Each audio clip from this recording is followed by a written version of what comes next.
Yo, listen up, Rue is stepping up the game, where fantasy Premier League runs in his veins. From transfers to captains, he's always on top, guiding you through every game week non-stop. They say Rue got that Salah flow. Welcome to the channel, enjoy the show. Wild cards, free hits with so much vibe. If you're hunting for success, then make sure you subscribe. G'day mate, welcome back to the channel. I'm FPL Root and welcome back to another FPL video. So in this video I'm going to be talking through some of the best goalkeepers that you can start the season with. It's the 2024-2025 season. We'll be talking through some goalkeepers at different price points. So I'm going to be comparing ones at the same price point to give you a bit of an idea of maybe who you should be going for if you are looking for an expensive goalkeeper or if you're looking for a goalkeeper that's a little bit cheaper. We'll start off though by saying, if you are new to the channel, please make sure you do subscribe. I'm going to be releasing FPL content throughout the whole season, and please like this video if you do end up liking my channel. So we'll start off with the Golden Glove winner, David Raya. So he had an incredible season for Arsenal. Arsenal's defence was very, very good. And to be honest, David Raya actually should have probably got a lot more clean sheets, but Ramsdale did play the first six games, I think it was. So that's why he never got more clean sheets, but he still ended up on 16 clean sheets, which is still very, very good, and ended up getting the Golden Glove. Arsenal, I think, ended up on about 19. So, yeah, incredible season for David Raya. If we look at his stats, so his expected goals conceded and his his expected goals conceded compared to his goals conceded, it's around the same. So 22.51 for expected and 24 for actual goals. So he kind of conceded more than he was expected to concede. So if you look at the stats like that, then you can probably say that he probably shouldn't have conceded that many goals. And in terms of clean sheets, it was pretty much bang on. 16 clean sheets, expected 16.69 clean sheets. So I would say he's kind of performing where he should be. And to be honest, I can't see the Arsenal defence doing any worse than last season. I think they obviously did very, very well last season, and I think they're going to do well this season as well. One thing to note is we haven't got David Raya's price yet as of recording. I think it will be 5.5 million or 6 million. I think, yeah, their defence is obviously the best in the league, and I think it's going to show that in the pricing. I did want to compare him to Ortega, but before I do that, Arsenal's fixtures are the first three I want to look at only. I don't want to look too far ahead when I'm picking these sort of picks. But Wolves at home, Villa away, Brighton at home. So a pretty good start for Arsenal. Their fixtures do turn slightly after that first three, but the first three are pretty much okay, especially 2 home games, which is always good. Another team, obviously, we do expect to keep a lot of clean sheets, is Manchester City. And it is rumoured that Ederson is going to be leaving, so Ortega will probably become their number one. Obviously, this is not guaranteed.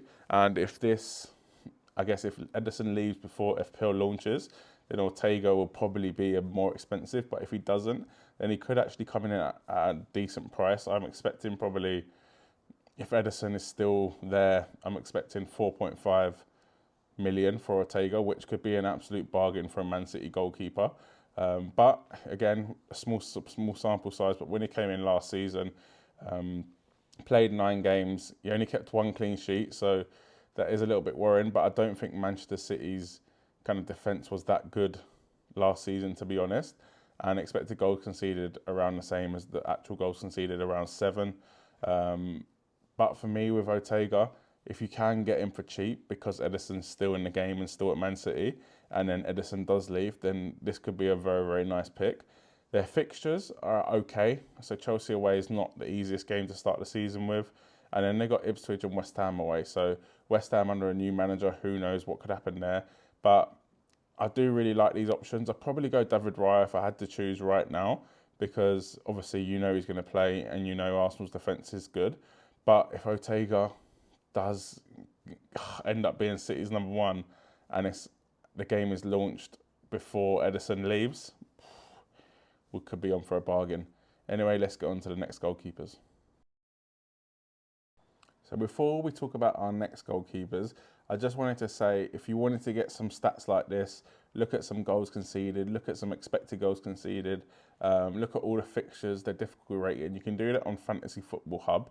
So I'm going to leave a link in the description. If you use my link, it does help out the channel a lot.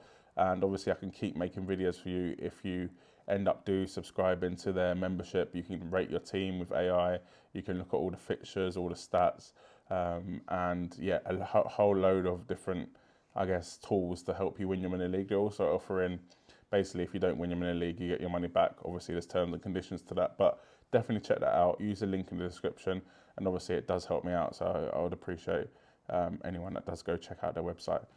But let's talk about the keepers anyway. Pickford v Onana. So both at 5 million. This has been confirmed now. The fixtures for both are a mixed bag. Pickford, Brighton at home, Spurs away, Bournemouth at home.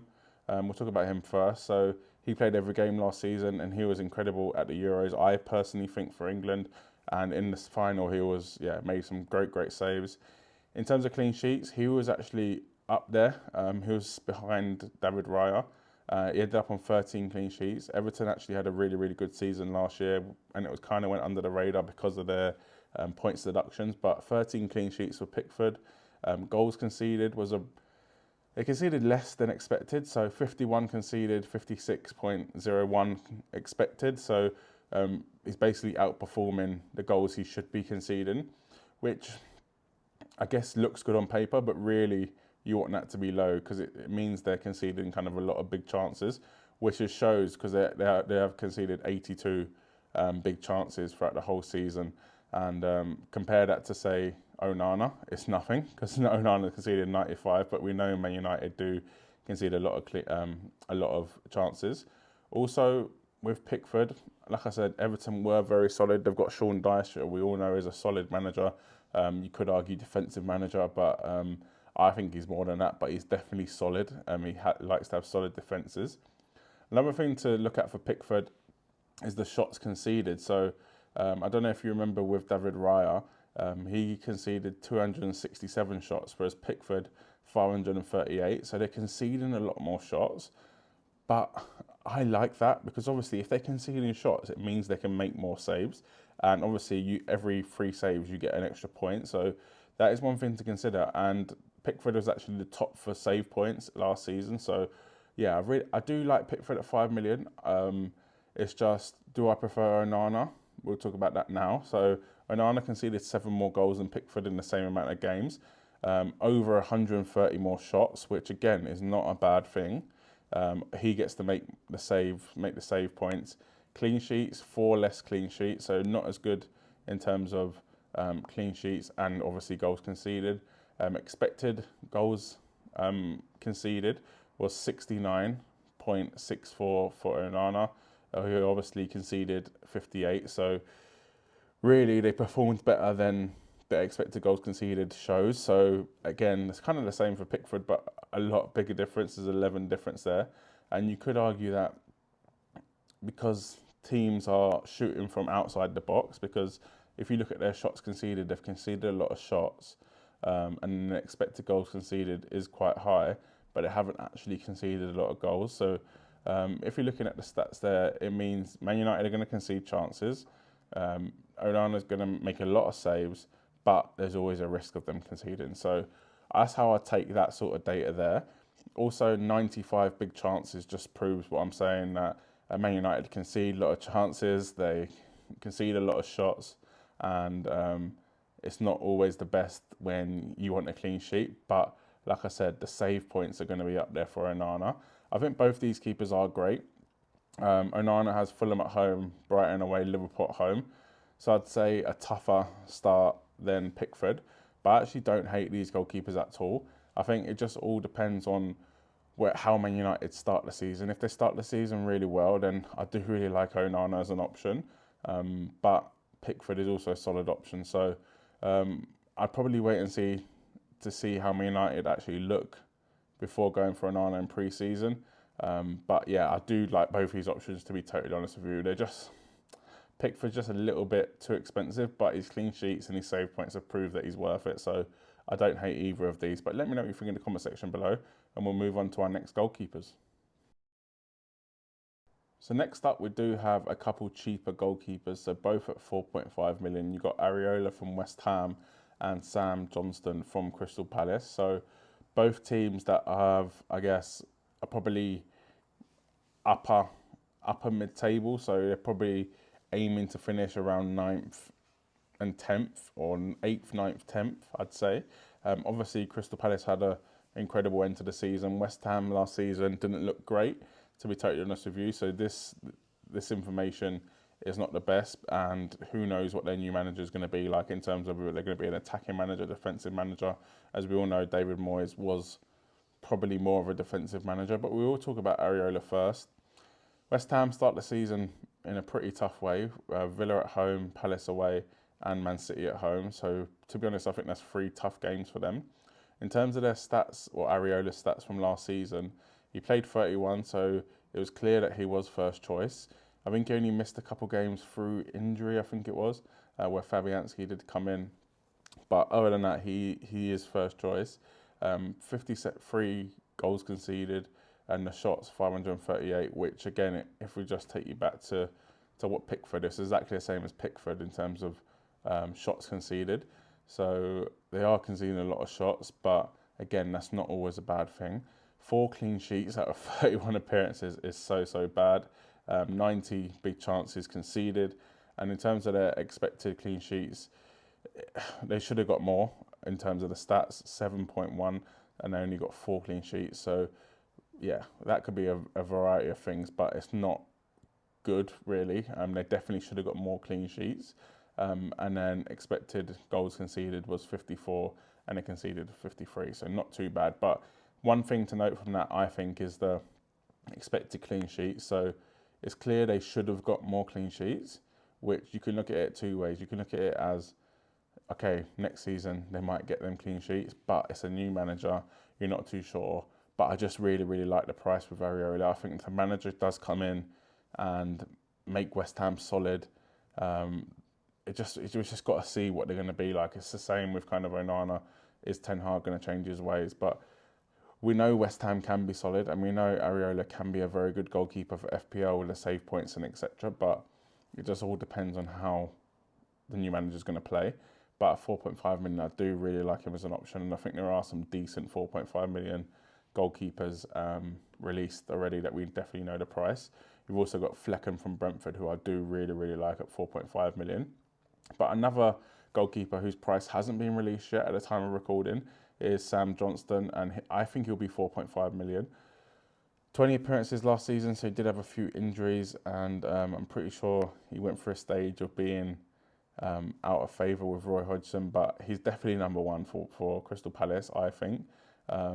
Goals conceded 27. Again, you can't really judge it by compared to Areola because he played 11 games less, but he kept 2 more clean sheets and he's played 11 games less, which just shows, I think, how solid Crystal Palace were kind of at stages last season. And in terms of, for Sam Johnston, the expected goals conceded was 27. He conceded 27, so nothing to kind of change there, and expected clean sheets was around the same.